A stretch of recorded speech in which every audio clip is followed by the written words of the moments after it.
The inability to breathe can be understood as both a metaphor, but also a material reality of racism, which constrain not just life choices and opportunities, but the environmental conditions of life itself. Again, in Gilmore's phrase, the group differentiated vulnerability to premature death.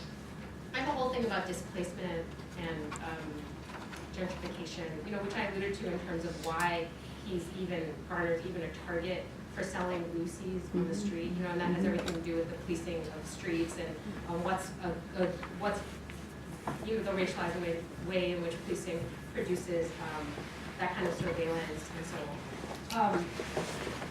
And there's a really good example in San Francisco also, where there's a really important, I think, piece. Of those of you who read Rebecca Solnit, she wrote a piece called "Death by Gentrification," which looks at the police killing of a Latino man who was called on for being a nuisance for hanging out in the park and eating the burrito. And so again, but thinking about the idea of proper places of where people should be, where pollution is. These are political questions, and that's why they become the focal point of organizing. I'm trying to do some of this in relationship to work in Sunset Park. One of you here works with Sunset Park, and their work around climate justice and thinking about climate justice, youth justice, police organizing against police violence as all being connected. And this is a really nice anti-gentrification poster that they produced. Maybe it was you who introduced it. Yeah, you? Yeah, it's kind of cool. But I'm not going to talk about that because obviously I don't have time. So I want to just end here because it's a literary conference, and maybe some of you don't know, but I was an English major, and so I think that also shapes how I do the work. So I look at technical documents, and I try to understand the narratives, who's the subject, object, whatever, in a really basic, not advanced way. But it does inform how I do my understand the materials that I work with and the communities that I partner with and think with.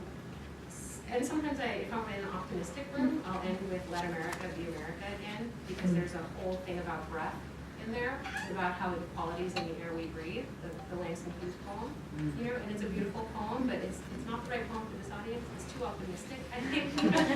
But if I'm in an optimistic room, I'll end with that one. I'll end with a different one today. So since the killing of Eric Garner, most news focused only on the conditions of his death. The poet Ross Gay responds in a different vein in a poem called A Small Meaningful Fact. And this, I'm just going to read the poem, and then I'll close.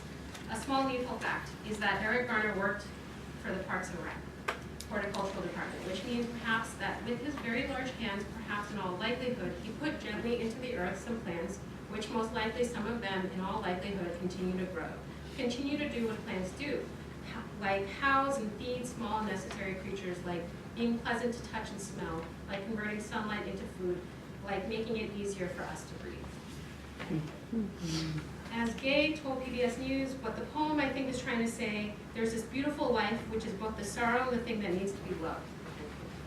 The poem can also be thought of as asserting a black life in the context of an overwhelming focus on black death. Gay's poem centers on the freeing of breath, making it easier for us to breathe by planting trees rather than breath constriction. It centers on life rather than death. Trees are part of life's support system, part of the conditions of life.